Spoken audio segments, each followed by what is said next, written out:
Hello, I am Charity Waldrop. I am recording this for my honors project for ND 310 Food, Nutrition, and Culture in the fall of 2012. When I was looking through the book and trying to pick out what I wanted to do my project on, I really liked behavior modification the most. I am a psych major, so that's probably why I like behavior modification a little bit more than anything else. But behavior modification goes to so many things in life. Not only does it go with smoking or alcohol or weight loss, but a personal story of mine, which is what made me want to do on behavior modification, is when I was diagnosed with celiac disease.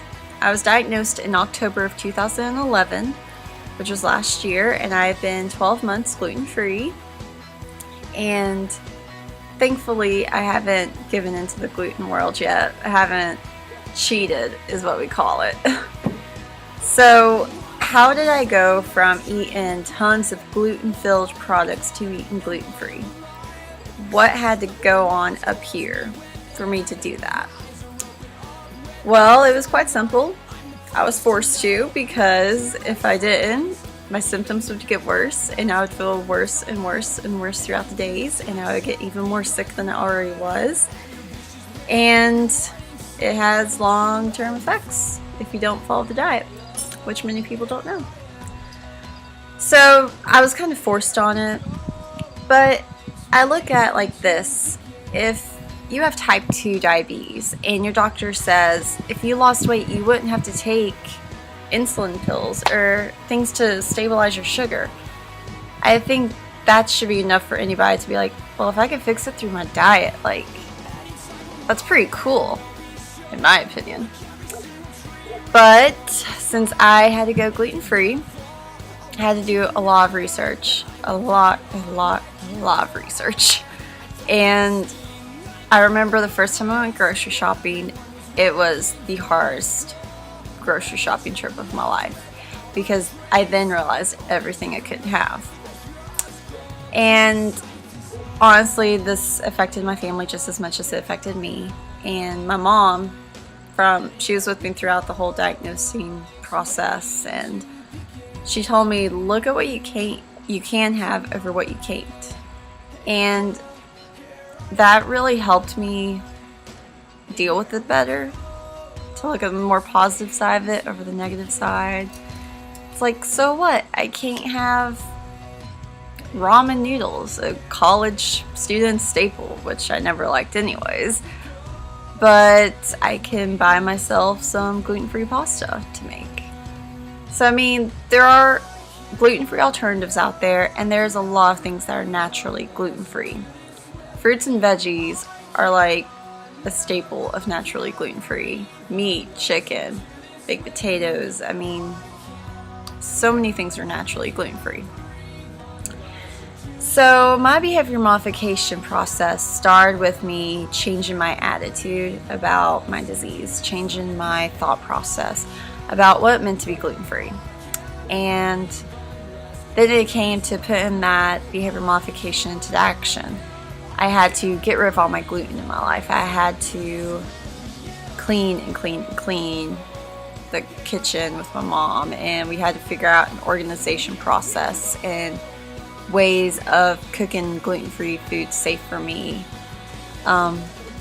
So you really like prep, I guess, in the second step of behavior modification. You prepare for that lifestyle change. You wash your pans, or you buy different pans, you have different utensils or a different toaster than the rest, which we have a different toaster designated for me, and the toaster oven for all the gluten's on the other side of the kitchen.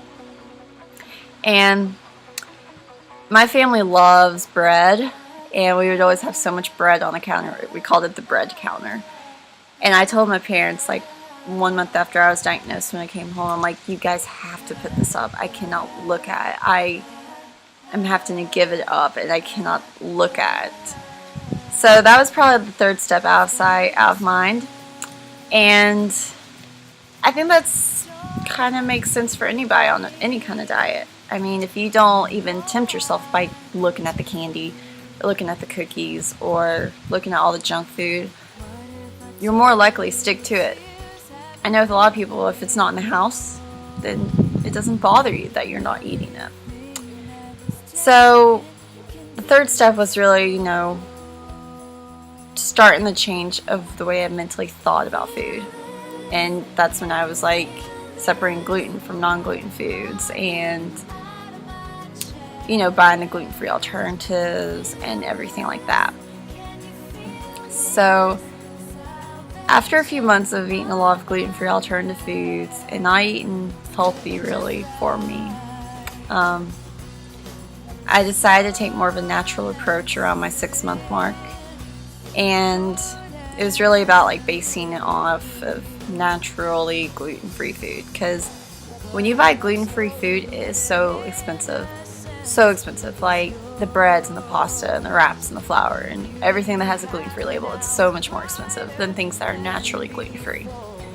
And I took a more natural approach. I mean, when I go grocery shopping, any healthy person goes grocery shopping, they shop the perimeter of the store.